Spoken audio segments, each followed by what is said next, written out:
Hello internet goers, I'm Xanoxian and welcome to... Wait, what's this? This isn't Building with Xano? No, it's not. This is another brand new series, also Minecraft, but this time tutorials. Everyone want to learn how to create awesome stuff in Minecraft? Well, you did click on this video, so I'm going to assume you do. The only other possible reason for you clicking this, I guess, would be because you're wondering what happened to my other Minecraft series, and don't worry, it'll be coming back next week. But why, you might ask, is my promised weekly episode not coming out this week? It's simply a question of time. That is, time which I don't have. So, I've reduced it to an episode every 2 weeks instead. However, I will be doing these short tutorial videos to fill the gaps, so look out for them as well. Now, enough of me blabbering on about things which aren't relevant right now, let's get on with the tutorial. And first up for this series is an episode on the basics of VoxelSniper, a plugin which enables you to create dynamic and realistic terrain. That is, realistic by Minecraft standards. Why have this first? Because no build is complete without a magnificent landscape around it. And since it's easier to build on terrain rather than create terrain around a build, terraforming in my opinion should be step number 1. Okay, right, so I'll get straight into it. What is VoxelSniper? Well, VoxelSniper is a plugin which uses a variety of different brushes in order to manipulate the terrain in a variety of different ways. You can, for example, place or remove a large number of blocks, push and or pull blocks, and shape blocks using these different brushes. Okay, so how do these brushes work then? Well, to use VoxelSniper brushes, you need to use 2 items as tools, which are gunpowder and an arrow. These are the 2 basic tools used for VoxelSniper. If I just pull out a block here, such as stone, what the difference between these 2 items in VoxelSniper is that the arrow replaces blocks and the gunpowder places blocks. Now, as you can see, the gunpowder doesn't actually place anything here because the default block which is set for this brush is air. So if I change it using /v dirt, V basically means the voxel, which means the type of block. Then you can see that I can place blocks and the arrow will replace the stone with dirt.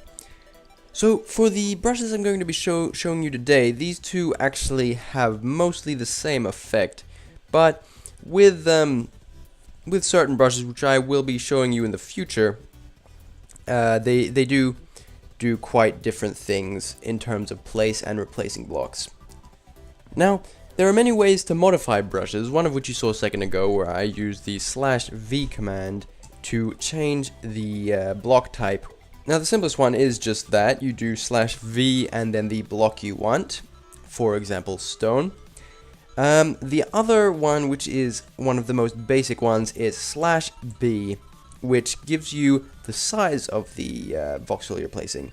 So if you do /b3, now for this particular brush, the default brush, it will only ever have a brush size of 1.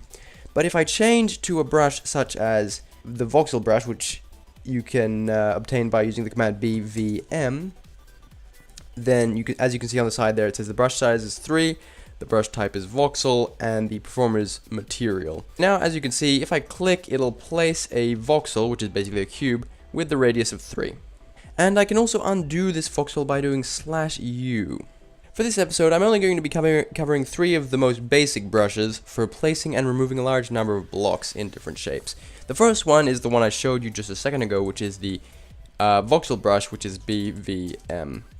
Now, the Voxel Brush, just like I showed you, is a cube. That's what voxel is, and all the blocks basically are referred to as voxels. That's the first one, and it works like that. It's pretty simple. You can change the size and you can change the type of block. Now, the second one I'm going to be doing is very similar as well. It's the BBM. Now, it still has the performer material, but this time the brush type is bool. As you can see, it's kind of a circle.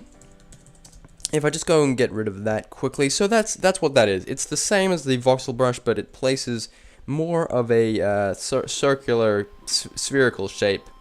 So yeah, that's what that is. Now the third one is a bit more interesting. The cylinder brush, which is just like the other ones, BCM, And what this does is it places a cylinder. Now this is the first of these three which actually acts differently depending on if you use the gunpowder and the arrow. It's just a kind of a disc which you place on the ground. Now both of these have the standard voxel height of 2, as you can see here. It's just that the gunpowder places it on top of the block you click, and the arrow places it in the block you click. Now I mentioned voxel height a second ago, and what that is that's also what makes this slightly more interesting than the others, is because you can affect the height of the cylinder, which you do by using the command /vh and then the height you want. For example, 5. Now if I place this with gunpowder, it'll have the height of it'll actually have the height of 6, interestingly enough. With the arrow, however, it'll have the height of 5 because one of the blocks is going to be underground. Yeah, that's how the cylinder brush works, and those three were the ones I wanted to cover in this episode. I will be going over some more advanced brushes in the future, so look out for my next episode.